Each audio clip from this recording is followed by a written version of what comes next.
Welcome to the Eco Interviews. Today we are with Amy Armstrong, who is the Executive Director and General Counsel for the South Carolina Environmental Law Project. So welcome, Amy. How are you doing today? I'm great. How are you doing? I'm doing great. I'm excited to speak to you about the work that SCELP does, but let's start out with you introducing yourself, what you're all about, and then if you can tell us a little bit more about the South Carolina Environmental Law Project and what you guys do. Sure, I'm glad to. So I'm an attorney, obviously, and I've been working with the South Carolina Environmental Law Project, or SCELP, for 18 years. We've been around for approximately 33 years, and we started really, we called it a project because we really didn't, at the time, Jimmy Chandler, my predecessor, started SCELP. It was really to address a few environmental problems that he saw that were arising from newly enacted laws. I mean, this is back, in the 80s when some of our first environmental laws on the federal and certainly the state level were beginning to be implemented to protect our natural resources. We were realizing that we weren't protecting them, and we were putting people at risk, development in unsafe places. We were destroying really the golden egg, that the goose that laid the golden egg, by destroying and impacting our salt marsh ecosystem and our, just the natural environment that I think makes South Carolina really special. So that's how SCELP started, and we've grown. Then it was just Jimmy for 11 years by himself as the only employee of SCELP, and since then we've grown to 5 attorneys and 4 support staff. We're in we've got a Greenville office, a Mount Pleasant office, and I'm here in our Georgetown home office. And really what we do, sometimes I like to tell, like, my niece and nephews when they were younger, I'd tell them that your aunt is a lawyer for the trees and the birds and the bees and the wildlife that don't have a voice for themselves and can't speak for themselves. And sometimes they need lawyers in the courtroom to defend them. And so that's really the role we play. And we do it by representing citizens groups, community groups, environmental organizations, a lot of times ad hoc groups that form around a particular projects that are going to impact their communities. And so we provide pro bono legal services on issues throughout the state of South Carolina. I worked as a staff attorney at SCELP for 8 years, and then when Jimmy Chandler, my predecessor and SCELP's founder, passed away in 2010, I took over as the executive director. Wow, sounds like you guys are doing some great work, and I look forward to diving into some of the cases in particular. You yourself are an attorney, but I see here that you also have educational history in biology, correct? And you worked for SC Department of Natural Resources? I did. I worked for DNR for several years after college, and got really connected with some amazing people doing work in the state, working with the Heritage Trust system, which is really the highest designation that our state has for protected lands. And so it was really my experiences working at DNR really guided my decision to go to law school. I was working with an endangered population of birds called red-cockaded woodpeckers around the state, and it was a lot of fun. I got in a car accident when I was working at DNR, and that left me a paraplegic, and so I use a manual wheelchair now, and I had to think of a different way to continue to do conservation work that wouldn't involve me being out in the woods chasing birds around all day. And so I decided that if I could take, my passion and desire to protect and conserve are the things that I love about South Carolina: the wildlife, the birds, vegetation, trees, just the outdoors, that I could maybe find a different way to do that, aside from being, on the ground that I could use legal tools. And so that's when I decided to go to law school.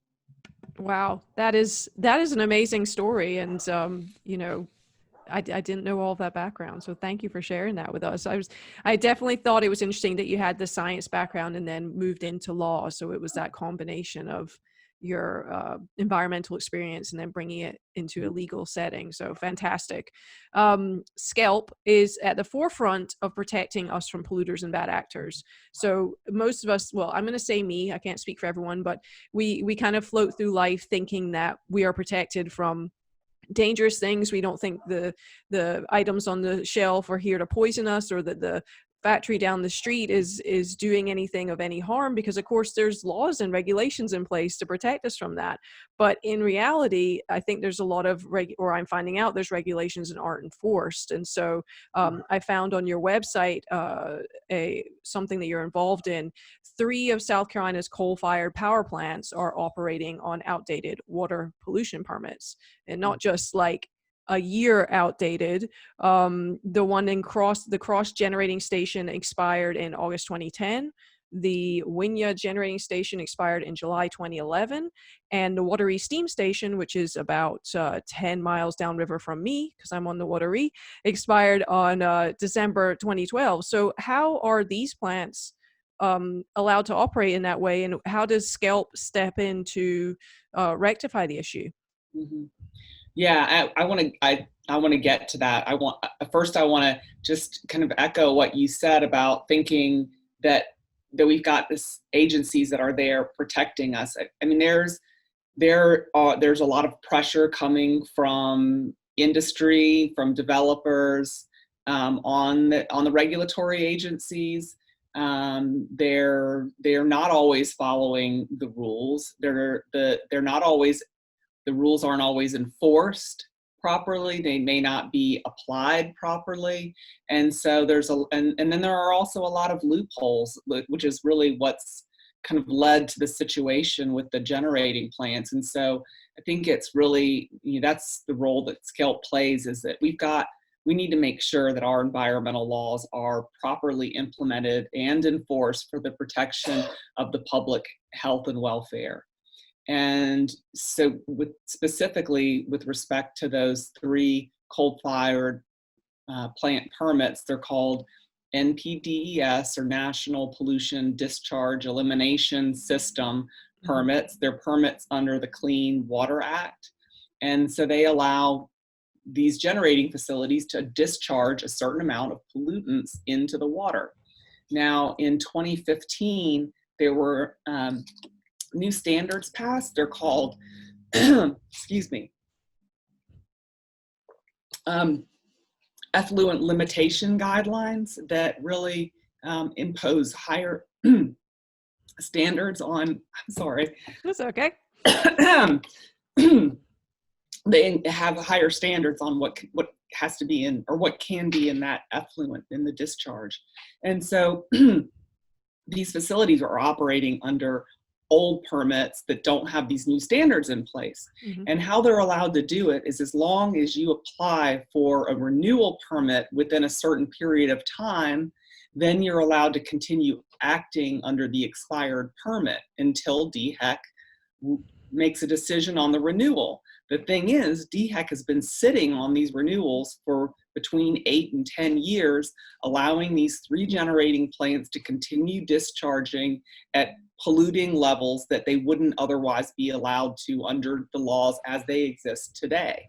Mm-hmm. And so our case is about making DHEC, it's called we're asking for what we call a mandamus, and you're asking the court to basically order DHEC to make a decision on these 3 permits. One way or another, either they need to deny them, they need to issue them with these higher standards in place, but they've got to act on them. They can't just let them languish, which is what's been happening for the past 8 to 10 years. And the reason I'm really excited about this particular case is that we're working with Sierra Club. We're representing Sierra Club in this state court action. And it's part of Sierra Club's Beyond Coal campaign. And I think that that's, to me, particularly, an exciting campaign because all of us recognize that climate change is something that we've got to all take action on now. We cannot wait. I read your website to see some of the things, the changes that you've personally made. I think we all need to take action, and something that SCELP is excited about taking action on is ultimately what we want is these coal-fired plants to discontinue their use. We need to move away from fossil fuels, and we need to move towards renewables. And your discussion with Alan Hancock was a great one on renewables and how we're moving to increase use of things like solar in South Carolina. But it's not until we say goodbye to these old, dirty coal plants that we're going to really be able to get there. And so I think it's to me inspiring to be working with Sierra Club on part of their Beyond Coal campaign, and trying to at a minimum get these plants to be discharging less and be polluting less into our state waters, but ultimately moving away from coal-fired plants is something that I think is very important for us to be doing in the state. Yeah, 100%. And I guess it's surprising just as a layperson that there's a lack of accountability on the behalf of DHEC. And so is the only insight or oversight and accountability come from firms like yourself, basically like flagging it that you guys have been sitting on this for 10 years? That's the only way to tackle these issues? Right. Well, I mean, yes, I think the short answer is yes. I mean, we did try to talk to DHEC and ask them, we try to nudge them along. These permits are expired. We'd really like you to take action. And we made our best efforts to move the needle with DHEC before filing a lawsuit. I mean, that's sort of the last resort. But at the end of the day, if no action is being taken by DHEC, the only remedy that we have is to go through the judicial system and seek relief. Wow. Well, again, grateful for the Sierra Club and for SCELP to be able to do those sorts of things on behalf of, let's say, the people of South Carolina, because if they're running at above, allowed pollution levels, everyone downriver is affected, correct? Absolutely. I mean, that's the whole reason why these new effluent limitation guidelines were implemented in 2015, is to give more protection to people, to our waterways, and minimizing pollution. And something we talked about with our conversation with Alan Hancock was that many of the communities downriver from these plants are disadvantaged communities, many who use the waterways for fishing. And I know even as a child growing up here, we were given limits on how many fish we could take from the river, and it wasn't a fish conservation reason. It was because it was too dangerous to eat that much fish, and that's pretty wild to think about. So I mean, I'm glad you raised that, because it brings up an important point.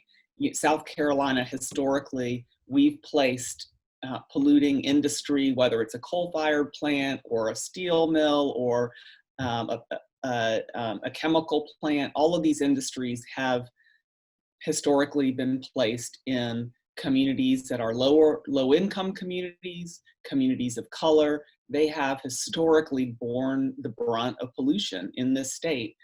Landfills, we fought a number of landfills in the state where they're really hoisted on communities that are disenfranchised, that don't have the ability to fight for themselves. And it's we're beyond time to stop.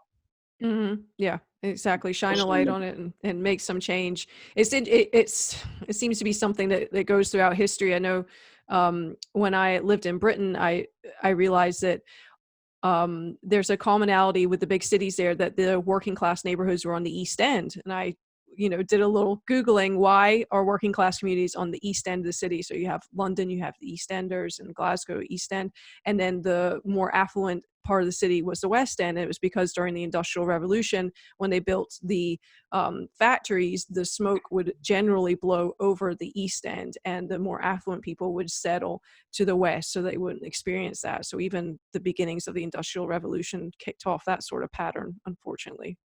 Mhm. So let's pivot a little bit and talk about residential development or just development in general. SCELP has filed a request for a contested case hearing with the Administrative Law Court on behalf of the Sierra Club and the South Carolina Wildlife Federation.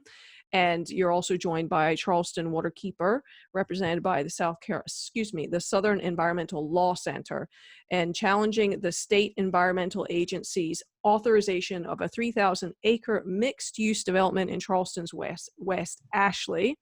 And that one stands to threaten the health and the livability of the community, as it would allow the permanent destruction of over 200 acres of wetlands. So can you talk to us about how this development would impact wetlands and why it's important to make the effort to protect wetlands in South Carolina and across the world as well? Mhm.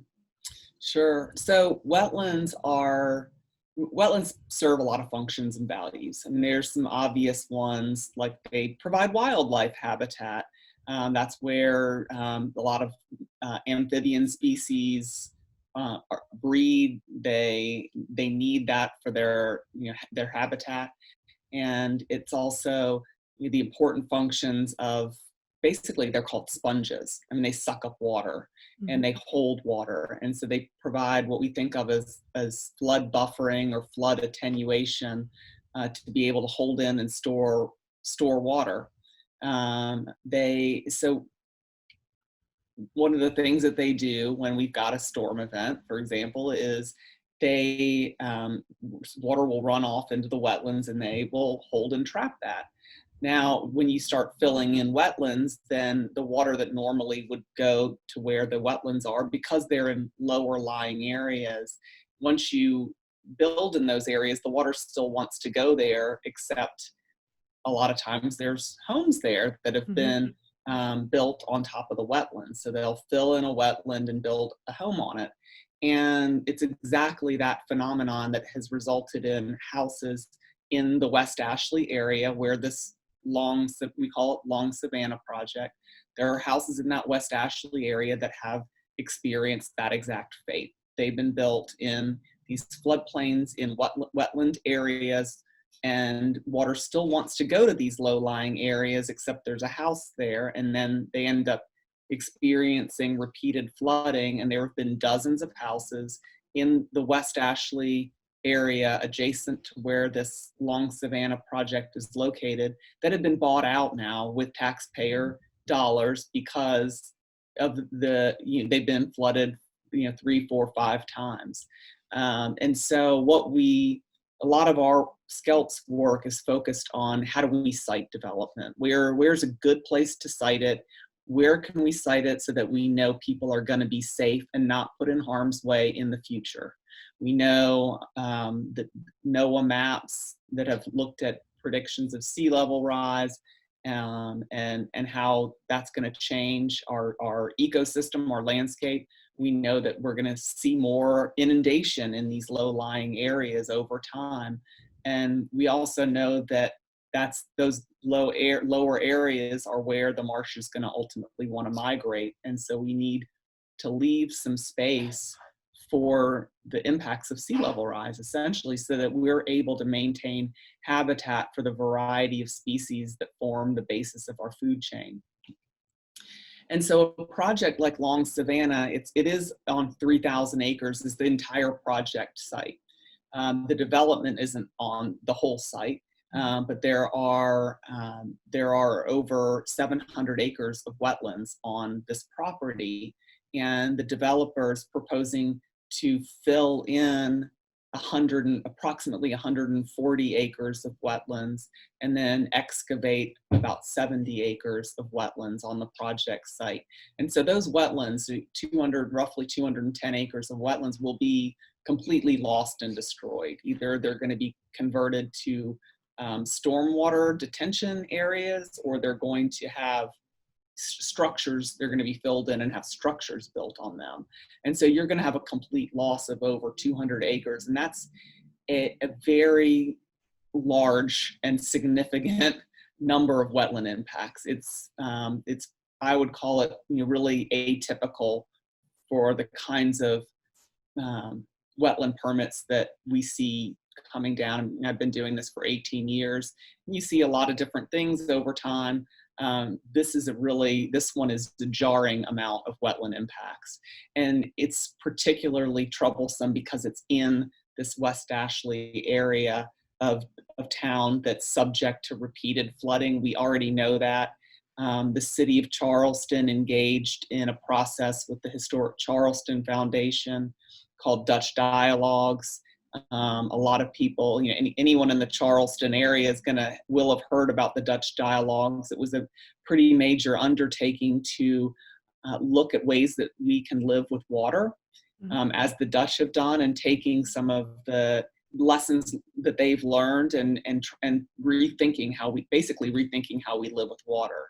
And one of the things that they looked at was the West Ashley area, and they specifically noted that these kind of fill and build activities, when we fill in floodplains and wetland areas and build on top of them, we're just putting people at risk. And we need to stop doing that, because those are the areas where the water wants to go. And we need to have more areas like that instead of less. And so when we looked at, the Dutch Dialogues recommendations, when we look at the history of flooding and specifically in West Ashley, it's happening in Charleston. It's really something that I'm seeing, more in Georgetown, all around the state. We're seeing more flooding impacts, and so really what we want to see happen is that we want developments like Long Savannah to be done in a way where you're avoiding those really significant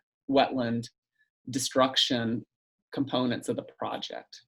Yeah, I mean, there's, the double whammy of rising sea level, which Charleston is suffering from greatly just because it's on the coast, right? And that doesn't seem to be, that's not something we can reverse right away. And then filling in the wetlands. The whole state has been seeing flooding issues. I know the Midlands, we got our share in October 2015 with that flood. And I think sometimes people see it as there's just a lot of water. So there was flooding because we had 4 straight days of rain, but really, you've paved over things, you've developed things, you've removed the natural systems that would handle floods and inundation. It's mind-boggling that development still wants to go in that direction. I mean, is there any thoughts on that? Why do we keep trying to do this? Or is it, firms like yourself that are going to have to stand up and be like, come on guys, it's 2020. Why are we still doing this? Mm-hmm, mm-hmm. Well, I mean, this particular project is interesting because it's got a long history, and it's been proposed for many years and on the table for quite a long time. When they first proposed the project, there were only a couple hundred acres of wetlands identified.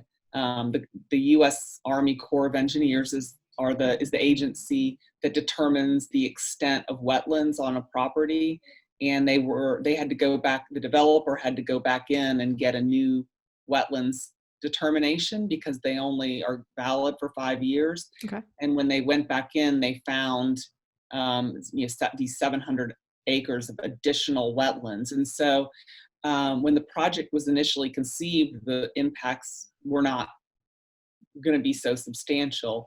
But the project, in the face of new information that identified a lot more wetlands, didn't change that significantly. And because they're still having quite a large amount of wetland impacts.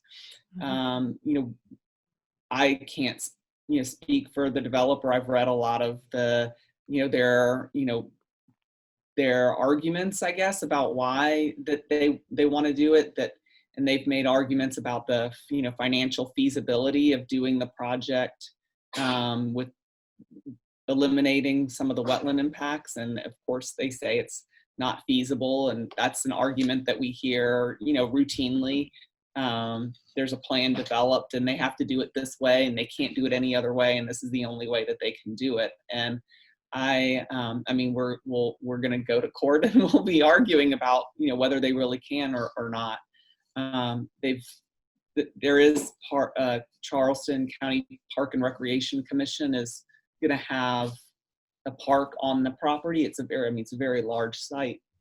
And so that's a component of it. And I know that that's one of the other arguments that we expect them to make, that there's a benefit because there's going to be a public park. But I think we would respond that the loss of such a significant amount of wetland storage and wildlife habitat is not worth that kind of a risk. Yeah, we've talked a little bit about other wetland habitats on this podcast. We spoke to Ollie Moraes, who spoke about the carbon sequestration power of mangroves and those wetland ecosystems around the world. We spoke a little bit about the East Coast wetlands with David Harper, and then we talked about the reintroduction of beavers to the UK to actually help with their recreation of wetlands because they're experiencing flooding problems. So, if you look at it, the destruction of wetlands, fill and build, the long-term ramifications are just so much. And so I wish success. What's the next stage in this development in regards to SCELP? So we filed, basically we think of it as an appeal or a challenge to the DHEC, the state agency authorizations that allowed the fill in the first place. And so there's a set of procedures that happens next. We tell the court what facts we're going to present and what the legal basis is for the case. And then we'll go through what we call discovery, where we ask for documents from DHEC, that the permitting agency, and the developer. We ask them to provide us, expert reports and any analyses, pro formas, things that they've done to justify the project. We'll want to take depositions from expert witnesses and witnesses that know about the project and the permitting process. So it's basically getting ready for a trial. And then at some point, the administrative law judge will schedule a hearing date, and we'll go into Columbia and put up our case. It probably, definitely won't be in 2020, but but it'll probably be coming up in the next year or so. And just for those that are really familiar with the Charleston area, I think it might just be worth mentioning that these basins that we're talking about, and these are the projects on the Church Creek and the Rantals Creek.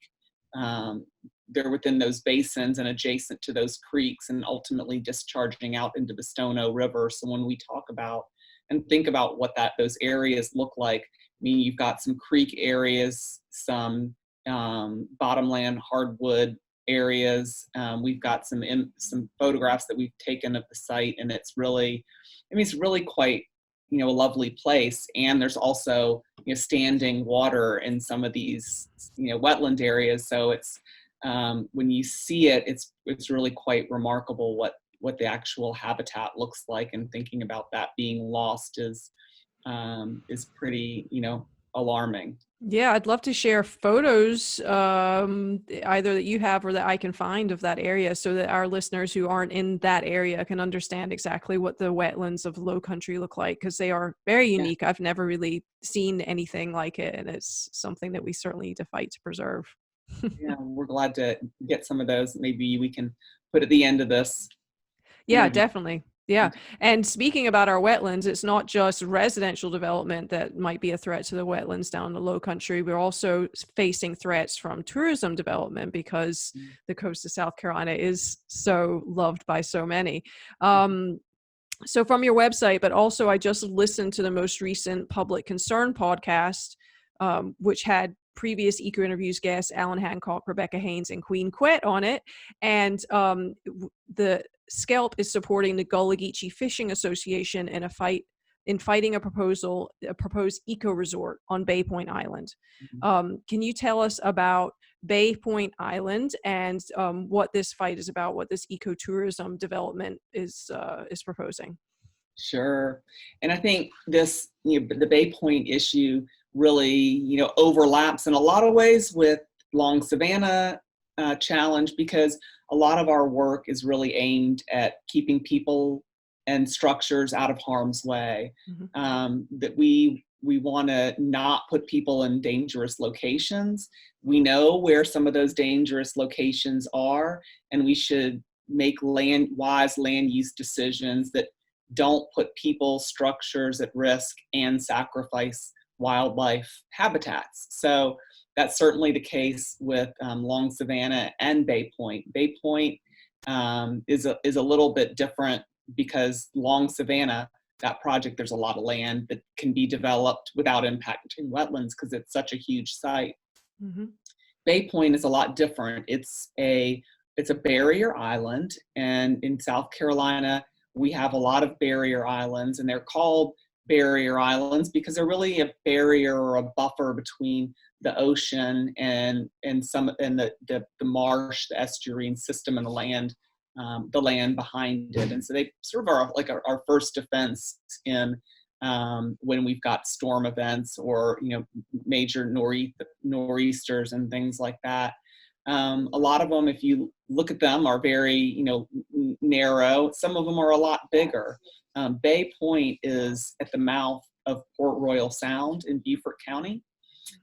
It's really amazing to see this piece of land in person.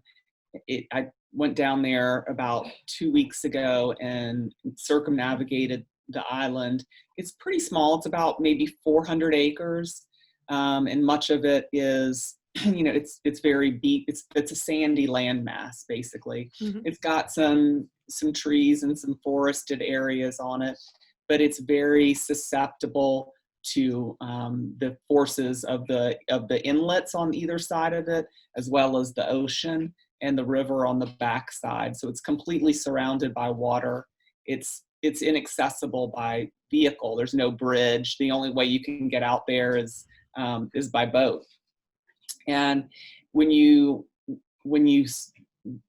ride around the island, you see a lot of how dynamic it is. The island's really in flux. It's eroding in a lot of places where you see trees and vegetation that are falling into the creek on the backside, and trees falling, laying on the ocean, on the beach, on the oceanfront side. There is one house that's out on the island, and it's now pretty much inundated. It's completely inundated by water at high tide, and it's starting to crumble and fall onto the ocean amidst all these trees. So it's very erosional in some places. It's got a lot of loss of vegetation. It's clearly a really dynamic piece of shifting sand, really. And there's a developer called Six Senses. They're out of Thailand, and they own a handful of luxury resorts around the world, and they are proposing they are calling it an eco resort, but it's really a high-end luxury resort. It would be about 50 villas, along with restaurants and shops and wellness centers and spas. A pretty exclusive resort that I don't know about you, I probably wouldn't be going there at $1,000 or so a night. So it's a very exclusive, high-end plan that they have for Bay Point. The problems are that, one, this area has been used historically by the Gullah Geechee people, like the fishermen that we're representing with the Gullah Geechee Fishing Association. It's been used historically by that community and the nation to fish, to harvest shellfish, to fish from the banks and the waters around Bay Point. And so there's a lot of cultural significance in that respect. They've been using it for many generations. So a development, obviously, an eco resort in this cultural area would really be a significant change to those uses. The other big problem is, of course, they would need septic systems and a lot of infrastructure to support the development, the resort, and in an area that's highly susceptible to impacts from rising sea level, from hurricanes, from storm events. What we see, all around the coast of South Carolina is nearly every single beach in the state is erosional. A lot of people that live on the coast, and many people in Columbia know that constantly communities are asking the state for contributions for renourishment or federal funds for renourishing beaches, because our beaches are so largely erosional that you're needing to constantly maintain them by pumping sand on them. And so this isn't Bay Point's no exception. And because of its size and its location in Port Royal Sound is particularly susceptible. And so when I think about siting decisions and land use decisions, this is exactly the kind of place where you would not want to put any kind of permanent structures, where that you're going to be putting those structures at risk that probably have a lifespan of maybe 10 years before you see them either inundated by sea level or just being destroyed by one of the many tropical storm or hurricane events that that we are seeing on pretty much an annual basis. And in South Carolina in 2020, it's just barely the start, and we've already had our first hurricane. So it's really a place that needs to be protected, that needs to have those historic and cultural uses maintained. I think it's, obviously you could do eco-tourism out there without having structures, by taking people by boat for day trips to be able to see and enjoy the land. Just adjacent to this, to Bay Point, is another island called St. Philip's Island. And it's a lot larger. I think it's at least 800 acres. So it's a lot larger than Bay Point. It's very forested. It was owned by Ted Turner, and he sold it at a very what we call a bargain price, ultimately to DNR. So it's now in state hands, which is, I think, where it really makes the most sense to be, because it's protected. People can still go out there. They can walk and recreate on the beach. All of the beaches in South Carolina that are below mean high water are called public trust property, which means you and I have the right to walk on that public trust property. It's ours. The state's holding it and managing it for us. And so I think it's, one of the wonderful things about being a South Carolinian. We have these beautiful beaches in our state. Let's keep them, open and not altered. And lest I forget, one of the other important things about Bay Point is Audubon Society has designated the island in its entirety as an important bird area, and that it's part of the Atlantic Flyway. And we have, so when migratory shorebirds are moving up our coast, they need places where they can stop, they can rest, and they can feed and build up fat stores during their winter migration.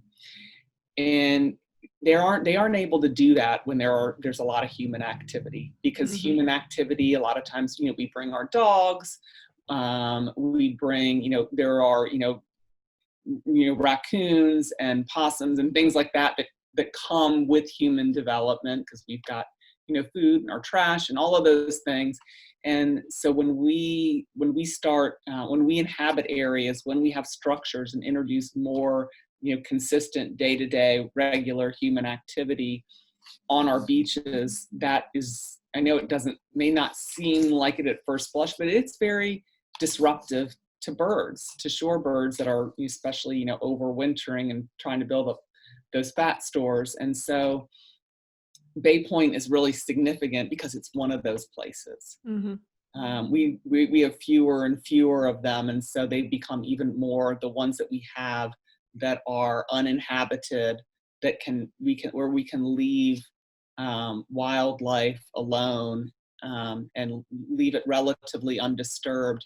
We need to make sure we've got those places if we're going to, be able to help these shorebird species survive. Mm-hmm. And so it's also really, important from that respect. Even, a limited amount of development, you're still going to have people that are going to be interacting with those, with those birds and wildlife on a daily basis. Mm-hmm. Yeah. And I learned is super interesting from that, from the Public Concern podcast. First of all, Queen Quet said that the Gullah Geechee don't even consider Bay Point an island. So they kind of laugh when they hear them calling it Bay Point Island, because to them it's like, just a spit out in the ocean. It's not an island. And then they said, looking into the other properties owned by Six Senses, like their average cost per night is like $2,000 to $3,000. So really, who is this aimed at? It's not really aimed at the local population. It excludes me as well. And like they said, the development that would have to go into this eco resort. They had also mentioned that they think it's being dubbed eco resort to get around certain zoning regulations. Can you talk about that at all? Right. So the zoning ordinances in Beaufort County wouldn't allow a development unless it meets the ecotourism definition. And so initially the county said concluded that it did not meet that definition. And then the developer expended a great amount of money on retaining what I would call like a greenwash group, to advocate for it and say, yes, it is actually an ecotourism. But if you look at the facilities that are associated with it, it's not aimed at being, what you would think of as designed to engage with nature. It is in a very natural place, but it's got, wellness centers and spas and restaurants and, villas. It's not really, from our perspective, they're trying to like shoehorn something in that doesn't really fit. Mm-hmm. It's a luxury resort. It's not, we don't believe it's ecotourism in any real, sense of that word, other than some greenwash created, definition. It's been kind of it's been frustrating to see how that's all played out. And so the county reversed its position, and now the developer meets the zoning ordinance, and they just need to get what's called a special use permit to allow the project to go forward. And so we are obviously going to are advocating against the issuance of the special use permit. And part of our arguments are going to be that this doesn't truly qualify as ecotourism. Mm-hmm. I mean, there can be a lot of ways that you do ecotourism that have like a very, that have such a light touch on a property. And this isn't one of them, because if you look at the island, they're using all of the only area that you could develop on. I mean, there are wetlands on site, so you can't really develop on those. And I would agree with, Queen Quet. I think I think of it more as it's a big old sandbar, Mm-hmm. not really an island. It's more of it's a big sandy landmass. And it's constantly shifting. And so I think, that's interesting to hear her, you repeat what she said about, we don't really think of it as an island, because that makes some sense. It's not like Hilton Head Island, or Sullivan's Island or something like that. It's a very narrow, very fragile system. Mm-hmm. And it does beg the question, why are developments even entertained, I guess, would be the right question. And so that leads us into my next question, that in a broader sense, generally city city, county, and state planners see development as a net positive. They're making money off it. They get, if we're building residential neighborhoods, I imagine the positive is that you get more tax revenues. And if it's a tourism development, you're getting tourism money, right? But I Right. mean, it really seems like we need a different approach to development if we want to protect, sustain, and hopefully heal our environment. Resorts that were built 50 years ago, you could make the argument that we just didn't know the ramifications environmentally, and humans are part of the environment. It has negative effects on us as well. Now in 2020, I think we should be making the argument that we should know better. So what do you see as you've worked in this, and a lot of the work you're doing is development? Do you have suggestions, or how would you like to see future development going forward? Well, I mean, I think, one way we could begin to address it is that really the cost of development doesn't really reflect the public cost of that development.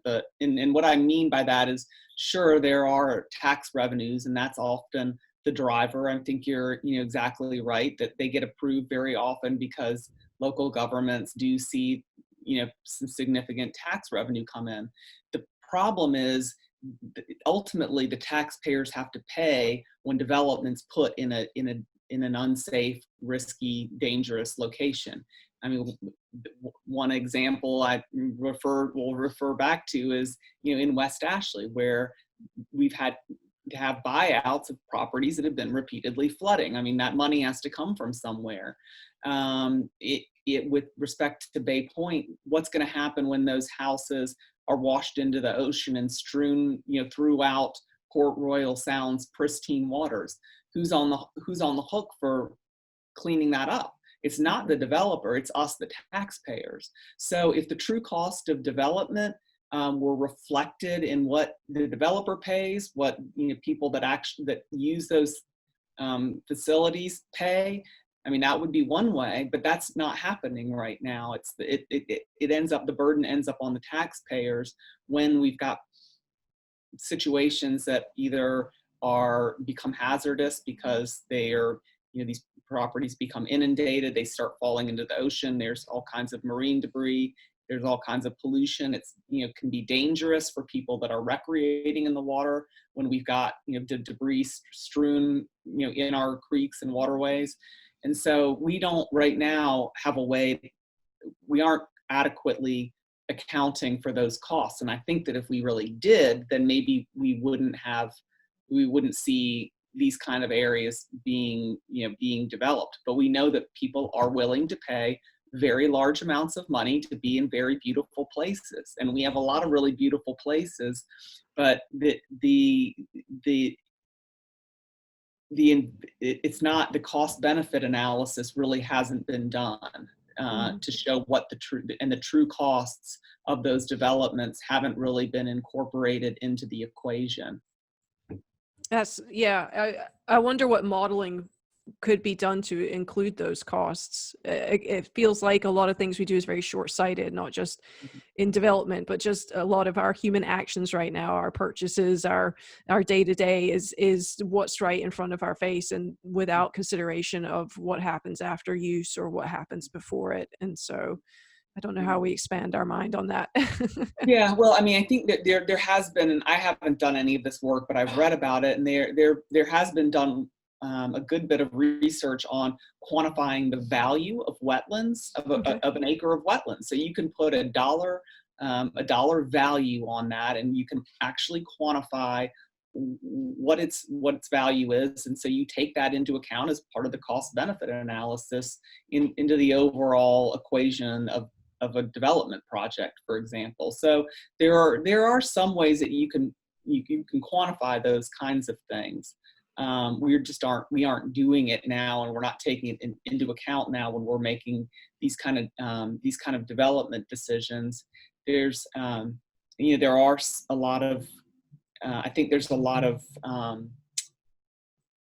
public sentiment that's building around this idea that we need to think about protecting the people that are already living in communities before we make decisions about more, citing more development in areas that are going to be, either are already flood prone or will have impacts on existing communities. And one of your comments reminded me about the Green Diamond Project. I don't know if you remember hearing about it, but it was a proposed development in Richland County in a floodplain. Yeah. And that project had been proposed for really, I think almost decades, because I remember hearing about it when I was in law school in the late 90s.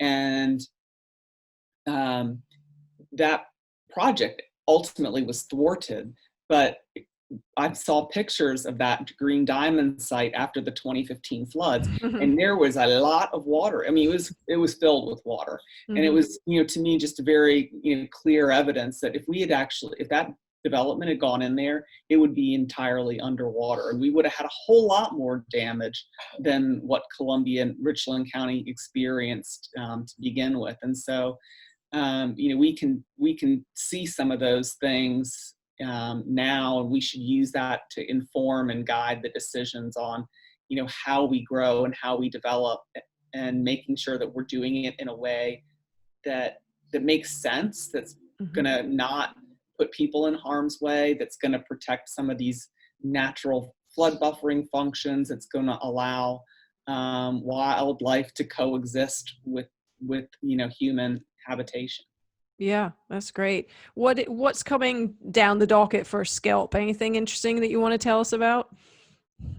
Well, we're working on quite a few issues. Up in the upstate in Greenville, Michael Corley is spending quite a good bit of time trying to get some good laws established on protecting rural landscapes. So Mhm. Greenville County, the rural parts of Greenville County are under a pretty tremendous threat of development in some Mhm. of these rural landscapes that have really agricultural uses, and have been larger properties that have got a lot of valuable qualities. And we've seen a number of projects that are really, what I would think of, very much sprawl. When you think of a sprawl Mhm. project that comes into a very rural area and dramatically alters the landscape. And so wanting to keep some rural landscapes protected, that's a big issue that we're grappling with in the upstate. Um, we've got a lot of work that is focused on specifically on the beachfront. That certainly goes to siting type issues like where and how you build on the beach. We're working down on Folly to try and prevent people from building uh, on beach that was created entirely with renourished sand. Okay. So Folly is one of our very erosional beaches. It's regularly renourished. It's a result of the jetties, and so there's a lot of federal funds that pay for that renourishment. And some of these lots, there was a renourishment last year, and before that renourishment, some of these areas were underwater, Mm. completely under the ocean. And then the renourishment was brought in, and now there's at least one house has been built, and we're trying to prevent other houses from being built. But that's another, along the similar lines of what we've been talking about, trying to prevent houses from being built in areas that we know are going to be inundated in the very near term, and on Folly, really near term, because that beach loses sand so rapidly. We're also working on trying to prevent hard erosion control structures on our beaches, things like groins and seawalls has been a big part of our work, because those structures interfere with the public use of the beach. They also interfere with sea turtle nesting. And so we have a good bit of work that's around those kinds of issues. And we're just, we're trying to be available to address needs that come up for South Carolinians in trying to protect their communities and wildlife habitat. And so we're trying to just keep our finger on the pulse. There's a lot going on. Even in the midst of COVID, we had this Long Savannah permit be issued, and a couple others that we've been watching real closely. And we've also been working for about a decade now to protect Captain Sam Spit on Kiowa Island from a proposed 50 home development. It's a situation similar to Bay Point, very dynamic piece of land. It's been subject to a lot of changes. Both Bay Point and Captain Sam's have some similarities because they're in what's called the Cobra Zone. It's this coastal barrier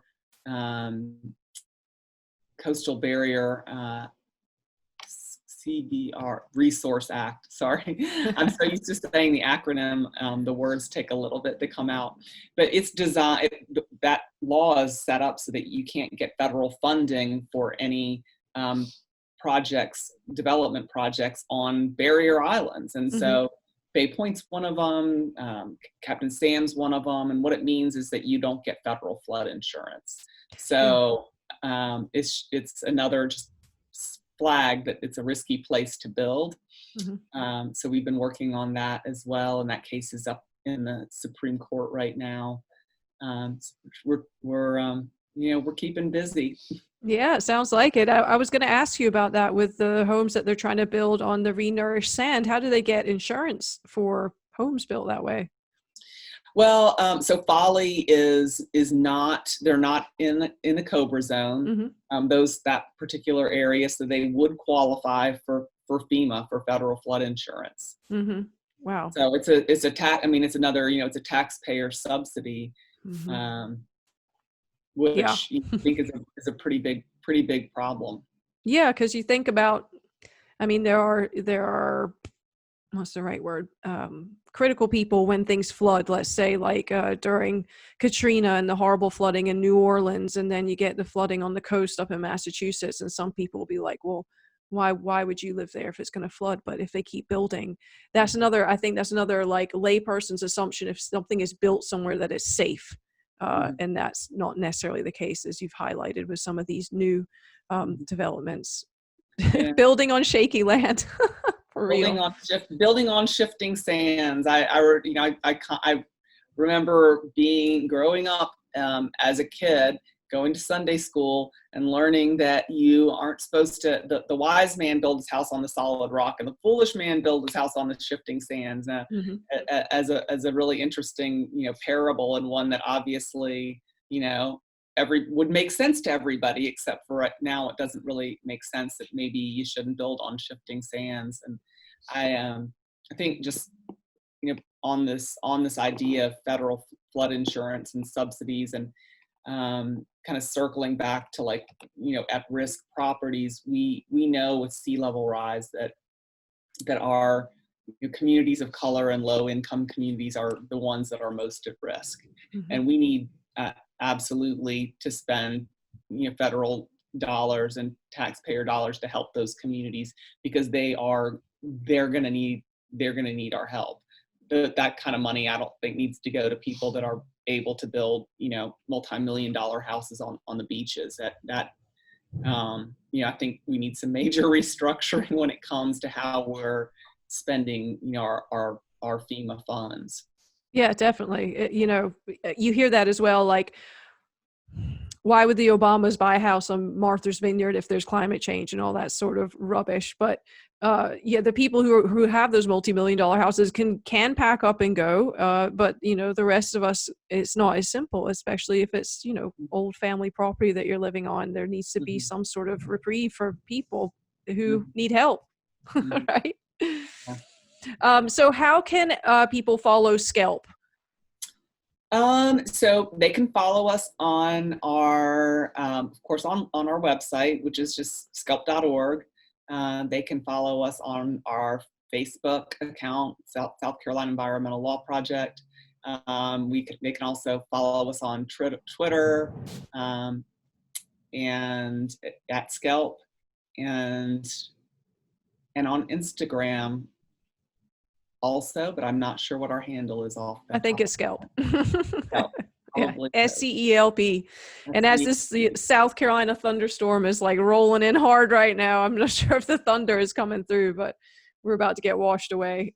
So It's not, but I'm sending it your way because it was here a couple hours ago, and we've got clear blue skies, but it must be moving up towards the Midlands. that's it. It's coming through. We had similar with the tropical storm Isaias that came through. What was that? 2 days ago that came through, and we got the bands as well. And hopefully you guys weren't too badly affected by it. Were you guys okay in Georgetown? We had a bunch of rain, but really very little wind, so we stayed pretty safe. That's good. I'm sure the wetlands helped absorb that water. Yeah. Well, Amy, I really appreciate you taking the time to chat with us, and I look forward to sharing our conversation with our audience. SCELP is doing, sounds like fantastic things. I enjoy following what you're doing, and you guys are being that voice for those who are not able to speak up. Like you said, the wilderness, the trees, the animals, also, disenfranchised communities that need help to defend the natural landscapes and environment that they thrive on. And without that, we're all in trouble. So I appreciate that. Yeah. Thanks so much for having me, Fiona. I enjoyed it. All right. Thank you, Amy. Have a wonderful rest of the day and have a wonderful vacation as well. All right. Thanks. I will. Thank you. All right. Bye. Bye.